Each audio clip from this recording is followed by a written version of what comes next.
Monsieur Robert Kayenga, vous êtes au ministère de l'économie comme conseiller juridique. Dites-nous, le dollar monte, les prix de produits de première nécessité augmentent. Dites-nous, Madame le ministre de l'économie, serait-elle dépassée par les événements? Madame, je vous remercie pour cette question. Elle est très préoccupante au regard de la situation économique de notre pays actuel et que donc il va falloir que les Congolais soient suffisamment informés. C'est vrai, lorsque les choses ne marchent pas, ça a des conséquences sur l'économie nationale. Mais ce que le peuple congolais doit savoir, c'est que chaque ministère a ses attributions.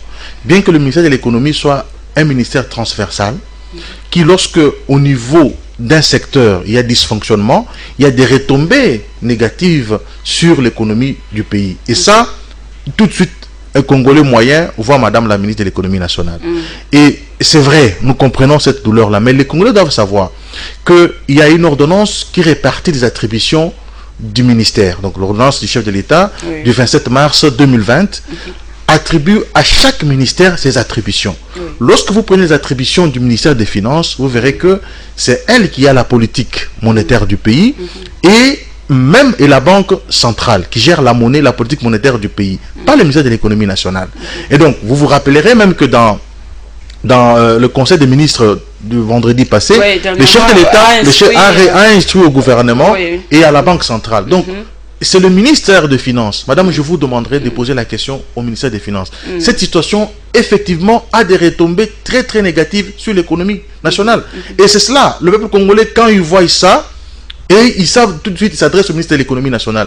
Je vous dis, madame, la ministre de l'économie nationale a fait un travail jusqu'à obtenir le rabais du prix du carburant à la pompe. Mais le peuple congolais ne savent pas ressentir ça.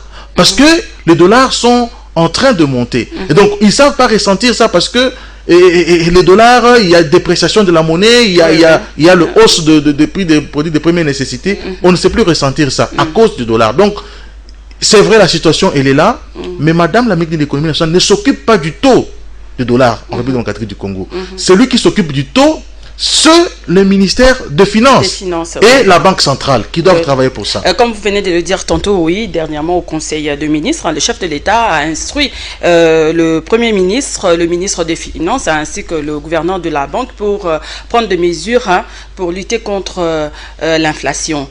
Selon vous, le chef de l'État serait-il en train de se dédouaner de sa responsabilité de redonner le pouvoir d'achat aux Congolais? Non, madame, le problème est celui-là. Le chef de l'État ne gère pas le pays au quotidien. En fait, c'est le gouvernement qui gère le pays au quotidien. Ok, madame. Et dans tout ce qui se passe, le chef de l'État, le ministre des Finances a dans des attributions la politique monétaire. Ne demandez pas au chef de l'État de bypasser les fonctions du gouvernement et de se comporter comme s'il n'y avait pas un gouvernement. Il y a un gouvernement qui est censé mettre en place la politique du chef de l'État et c'est le chef de l'État qui donne l'impulsion. Là, il est en train de donner l'impulsion. L'impulsion au Premier ministre ainsi qu'au ministre des Finances de trouver vite des solutions par rapport à cette dépréciation de la monnaie nationale congolaise. Et donc, ce n'est pas qu'il est en train de se dédouaner, mais chacun a un rôle à jouer. Le rôle du Premier ministre, c'est comme ça que parfois quand nous voyons les gens du FCC, nos partenaires du FCC, dire non, voilà, et vous avez même vu de manière spectaculaire et sans vergogne, Madame la ministre, Madame Machani Mabunda prendre un morceau de pain, le brandir et tout ça, non, le taux d'échange. Mais vous avez le Premier ministre qui est de votre obédience politique. Pourquoi vous ne lui posez pas cette question? Pourquoi vous ne l'interpellez pas au gouvernement? Il n'a pas été interpellé. Voilà, donc voilà, vous ne devez pas vous plaindre devant la population. C'est une attitude irresponsable d'aller se plaindre devant la population alors que vous avez vous-même l'opportunité de dire au Premier ministre mais pourquoi ça ne fonctionne pas? Pourquoi il poser la question au ministre des Finances qui est du FCC, lui poser la question de savoir mais pourquoi il y a ce taux d'échange? Ça on ne pose pas la question, mais on vient se plaindre devant la population comme si on a été des agneaux et qu'on ne connaisse pas ce qui s'est passé. Alors que le fonctionnement de la République, les instruments du fonctionnement de la République sont entre vos mains.